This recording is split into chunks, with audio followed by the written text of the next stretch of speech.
What up, y'all? We got Mr. Nightmare for the creepy, scary crew. Y'all know what time it is. It's just snacks. We got 3 creepy, real stories with photos and video footage. Ain't no excuses. Real stories with the photos and the videos. Oh, yeah. Let's go, man. Y'all already know what time it is. Kickback game. Let's get it. Mark was a college student living in Indiana. His house was quiet and sat next to some woods. During the day, everything felt normal, but at night, the woods made the place feel strange. Oh, the woods. Behind his house, under the patio, there was a hot tub. That's where everything happened. It was Saturday night, March 29th, around 12:30 a.m. Spring break was ending and school was starting again soon. Mark had his 3 close friends over, Kyle, Keenan, and Derek. They were spending one last night hanging out. They were in the garage playing pool, blasting music, and drinking. Everyone was laughing and having fun. It felt like a good night. After a while, Kyle said they should go in the hot tub. It was cold outside, so the warm water sounded even better. Everyone agreed. They got changed into swim trunks, grabbed their drinks, and went into the hot tub. The warm water felt good as they talked, made jokes, and didn't pay attention to the time. Then they heard something. It was the sound of sticks breaking, like footsteps coming from the woods. It didn't sound like an animal, it sounded like a person. They all went quiet and looked around. Keenan tried to calm everyone down and said it was probably nothing. The others laughed, but it was more to stop feeling nervous. Right. They turned the music up louder and tried to keep talking. About 10 minutes later, a man walked out of the woods.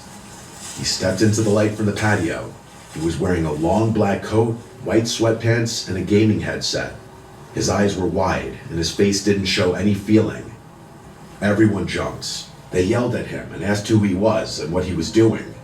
The man raised his hands and said his name was Seth. He said he was 33 years old, and he heard them laughing and wanted to join. The guys just looked at each other, confused. Mark told him to leave, but he didn't listen. Instead, Seth took off his coat, then his shoes, and then his pants. He was now in only his underwear. Then he got into the hot tub. No one knew what to say. Mark pulled out his phone and started recording, not for fun, but because the whole thing felt unreal. Right. This was the footage he captured. Hey, y'all saying laughing? I wouldn't have staying that. I wouldn't stay in that pool. Like, who, hey, we would have had to tussle with him to get him up that pool. I mean, that jacuzzi or whatever y'all in. Oh man. Oh, shit. I'd have been getting up out of there.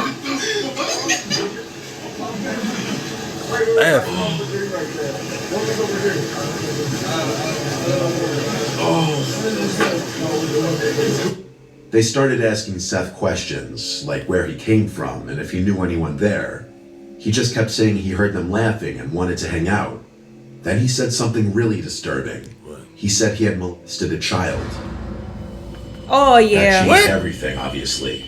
The guys jumped out of the hot tub and started yelling at him to leave. They pulled him out of the water.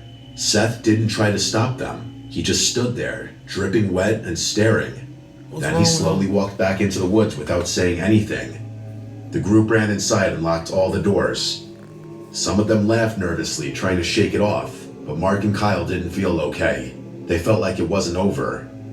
About 15 minutes passed. Kyle said they should go back out to lock the hot tub. Mark said okay. So they got flashlights and stepped outside. That's when Mark saw something next to the hot tub. It was a phone. He picked it up and saw the screen light up. Whatever was on the lock screen made him drop the phone. He didn't say what it was, but it scared him. He said he thought Seth would come back, so they ran inside and told the others.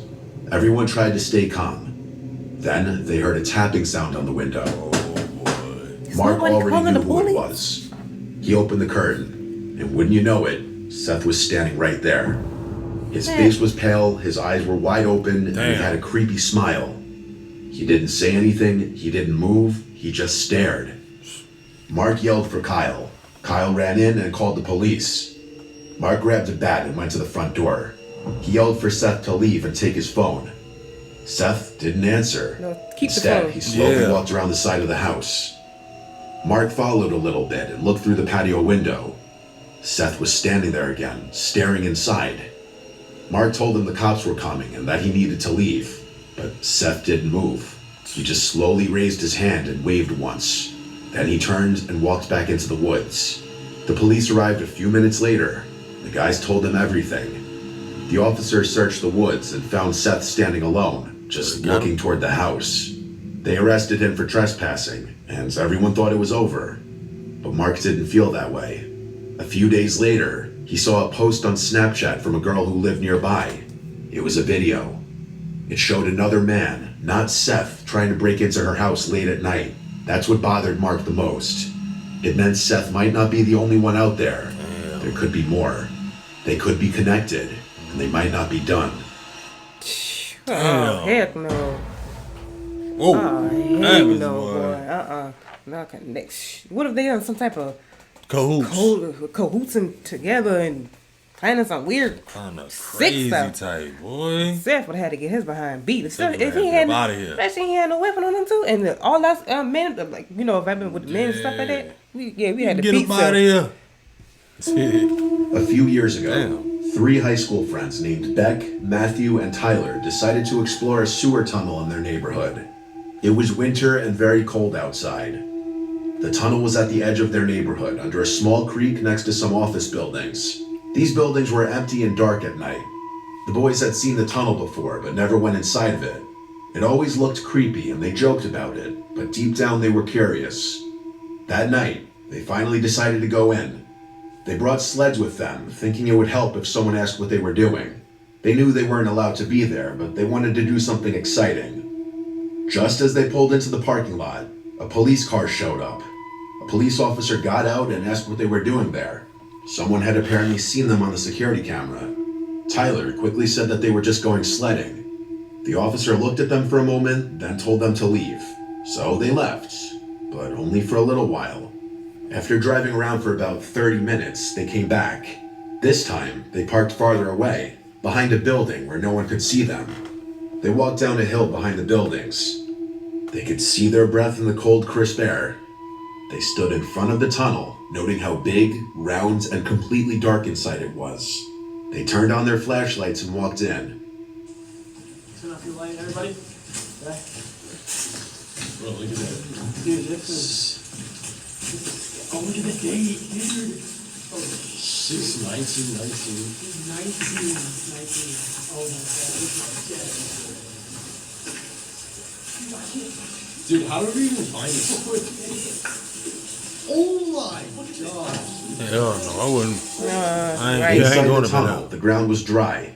It was quiet, except for the sound of water dripping deeper in. The walls had graffiti all over them. Most of it looked old, but one thing caught their eye. A date was spray painted in large red numbers. 6/19/19. The paint looked newer than the rest, like it was done recently. That made them feel uneasy. Their flashlights weren't very strong and didn't shine very far. Still, they kept walking and acting tough, but deep down they were nervous. The farther they went, the colder it got. The temperature was dropping fast. Even though they were underground, they could still see their breath. The walls looked like they had ice on them. Big icicles hung down from the ceiling. Some were huge and sharp. Keep it slow. Oh, I see a light down there, see that? I think I saw this way. It do look like a light down there, huh? The light, your eyes. Hello? We keep going? Can we keep going? Hell no. Y'all can go. I'm turning around. You can go by yourself. I ain't got time for that. Dude, and these icicles can like impale you, dude. Look how Yeah. Whatever that is showing Some you. Going loud on. cracking sound echoing from further down the tunnel sends the group fleeing in fear. The sound resembled something heavy hitting stone. drop. It wasn't any of them. The sound came from deeper inside the tunnel, too far to see. They tripped, slid, and bumped into each other as they rushed to get out. When they got outside, they were shaking and breathing hard. That's when Beck noticed his phone was missing. Damn. He had dropped it while they were running, You gotta go back and get Tyler it. and Matthew told him to forget about it. Okay. They didn't Yeah. want to go back in, but Beck didn't listen. He grabbed his flashlight and started walking toward the tunnel again. The others followed, but they didn't want to. The tunnel felt different this time. It felt even darker. The air felt heavy and strange, like something was wrong. Their flashlights didn't work as well, and the silence was even worse than before. Oh no. It felt like something It was... ain't crazy because you gotta go. You don't even know where it's at. Exactly. So you gotta go in there further in the dark trying to find stuff, and that whoever that Whatever is, that whoever thing look could like be eyes, closer. there's like a big creature in there just ready to come out and start chasing y'all. But see, one thing about your phone, people love their phone. Like they don't matter. It don't matter if they dropped in the ocean. They're gonna jump in the ocean and go ahead and get that Get that phone. damn But- phone. And that phone is something Phone like a serious. I ain't lying, lifeline. but in that tunnel, with them creepy eyes or whatever that is back there, making that big noise. Hey, hell with that phone. Yeah, the phone. Hey, the tunnel can happen. Get another one. Flashlights didn't work as well, and the silence was even worse than before. It felt like something was watching them. The only one box is down at the road and here over here. Like somewhere over here. You have to go over here this way. Dude, that's where we fucking heard the noise. Shit, dude, you have to go back there. You're going first, bro. We're not in the way. Somebody else Hell with that phone. At some point off camera, Beck found his phone. Afterwards, the group continued deeper into the tunnel investigating. Y'all I still? thought That's there when they heard a was turn sound. around. It must have hit like here. What was it? Do you remember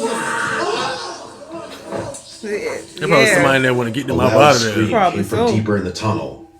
It echoed off the walls and felt like it was getting closer. They didn't wait.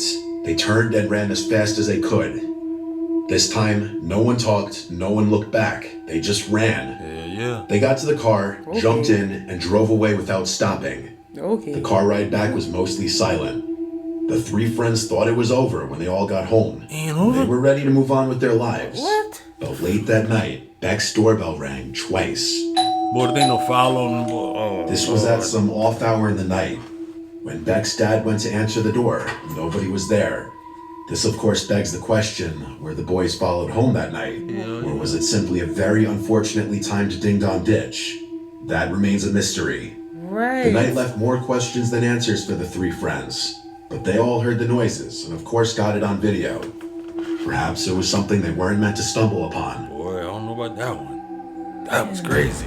Creepy. Imagine them just getting follow home. Like, what can follow them home? They got in the car and left. They didn't see it. Something following them like that? Like that? Was it a ghost or something was that it? followed them home? Cause God. That's creepy. Ain't. In April of 2022, a man named Connor took a construction job far from home as part of a 3-month accommodation program. The pay was decent, and he needed every dollar. He wasn't in the best place financially, and the bonus of working alongside his longtime friend Jim made the opportunity more appealing. They figured it would be a nice change of pace, extra cash, time away from home, and some peace from the chaos of everyday life. The job itself wasn't bad. A few weeks in, Ryan had adjusted well to the routine, but the area they were stationed in was remote, deep in rural countryside. There were long, winding roads with barely any signs of life. It wasn't unusual to go miles without seeing a single home. Ryan had always loved the outdoors, and he saw this isolation as a chance to unplug. Most of his coworkers blew their weekends drinking, but Ryan had different plans. He wanted solitude. He wanted quiet. So when Friday rolled around, he packed his gear and prepared for a weekend of hiking and camping deep within the woods. A narrow trailhead just 5 minutes from his temporary accommodation became his entry point. Within 20 minutes, he was deep in the forest. The only sound was the wind and the crunch of his boots. He smoked a couple joints as he made his way further in, letting the stress just melt away. The isolation was comforting for him. Well, at first. Around 7 p.m., the sun began to sink behind the treetops. Shadows stretched long across the trail. Ryan knew it was time to find a place to settle. That's when he noticed something unusual. There was a scent in the air, burning firewood, and a light layer of smoke drifted between the trees. At first, it seemed normal. Maybe another camper, maybe a local. But then, he caught something just barely in the corner of his vision. The faint orange glow of fire flickering through the trees. Curious and confident, Ryan left the trail and headed towards the source. He wasn't scared. He trained in combat sports during his teens and stayed in good shape. Still, something about this felt off to him. As he moved closer, he began to see strange metallic glints. Shopping carts, dozens of them. They were tied to trees with rope hanging for the branches. Some mangled and suspended in bizarre positions, like a twisted jungle gym of rusted steel. It didn't look like a campsite. It looked like a ritual site, like something meant to be seen and feared. Ryan pulled out his phone and started snapping photos. He had to prove this to his friends someday because no one would believe it otherwise. Then, something even stranger caught his eye. Oh boy. Hung directly above the fire was a charred, old-fashioned duck ornament. Sitting in the duck's back was a scorched baby doll. The thing was melted, its limbs warped from heat. Ryan took a photo of that too, but the longer he stared, the more disturbed he felt. His chest began to tighten. Right. The fire was roaring, clearly tended to recently. There were water bottles scattered around. Someone had been there, or currently was there, maybe still watching. He thought about turning around, thought about heading straight back to the trailhead, but something made him keep walking. He tried to convince himself it was nothing, just some weird loner, maybe drunk, probably harmless. Still, he checked over his shoulder more than once. 20 minutes passed, and he'd put real distance between himself and that eerie camp, but daylight was fading fast, and he needed firewood before it got too dark. He veered off the trail again, this time to gather supplies. He wasn't worried. He had emergency wood in his pack, but not enough to last the entire night. He needed more. After about an hour of preparation, Ryan had set up his tent and built a small fire. It was around 9 p.m. when he prepped a steak and potato meal in foil and nestled it in the glowing embers. He smoked another joint to dull the anxiety, and for a while, everything seemed okay again. With his meal finished and the fire crackling, Ryan settled in for the night.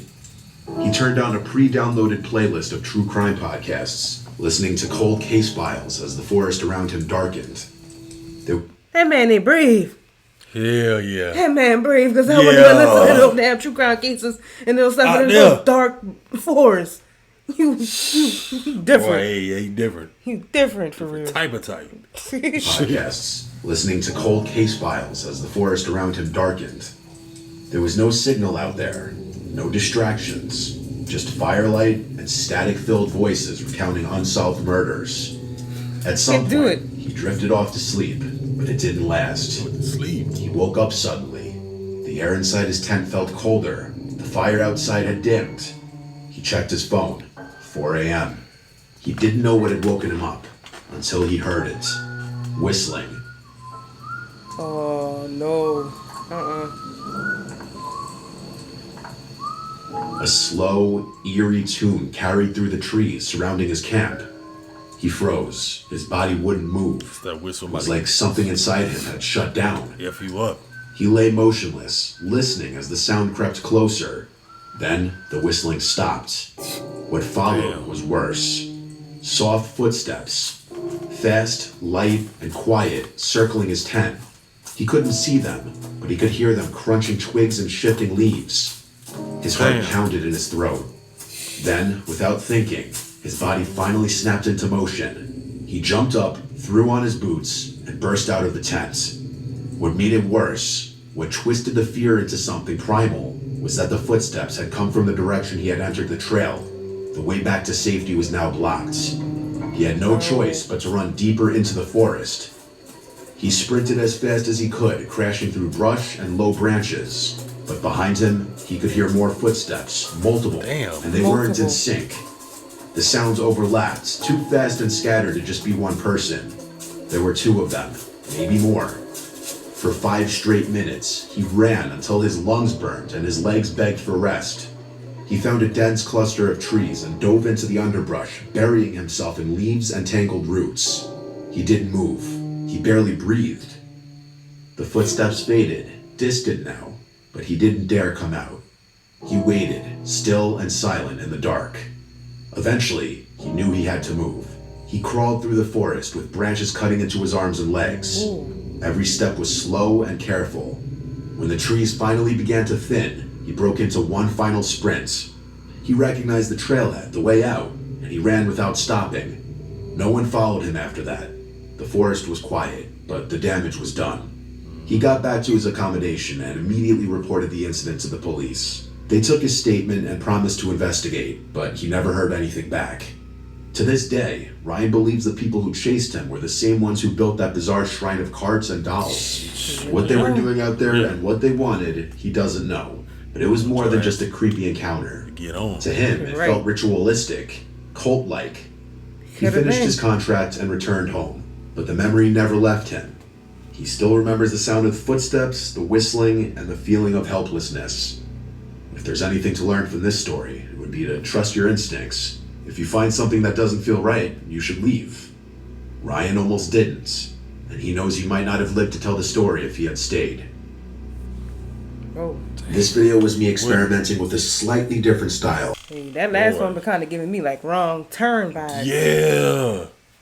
What did start whistling and he started running and all you hear is hee, you know, that wrong turn. Running trees and stuff just moving.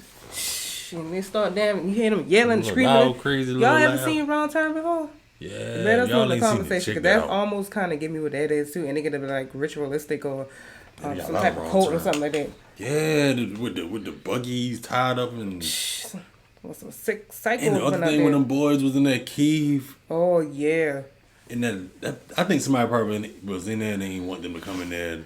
Probably like somebody they could have been like a homeless person or something. Probably been in that cave and they just start scare them off. Boy. But didn't take much of me and that phone. I don't know if I went back and got it, bro. I don't know either. I don't even think I would have been in nobody cave to begin with. With flashlights. You ain't catching me in nobody cave. You ain't catching me in nobody forest. Camping. None of that stuff. I think they clocked that.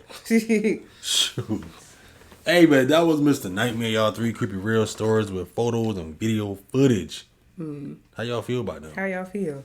Shoot. Let us know in the conversation. Would y'all go, like, do y'all be on some type of adventures? Like, y'all like to go in caves and sleep in the forest and camps? Camping and stuff like that. Let us know. I mean, ain't nothing wrong with it. It's like I want to experience camping, but I won't. You know what I'm saying? I wouldn't mind, but it's too dangerous. You can't see outside. I mean, that's just me. Right. How I feel. For nobody else. They got to be on a campground with like people around. A lot of people all around, bro. And I got weapons still because even people around, people stuff still can happen, man. I already know how it is, man. Enough of the talk, man. Hey, y'all watch the rest of the videos, man. We love y'all. Y'all stay positive out there, man. And we gonna catch you on the next one. Catch you on the next one. Yup.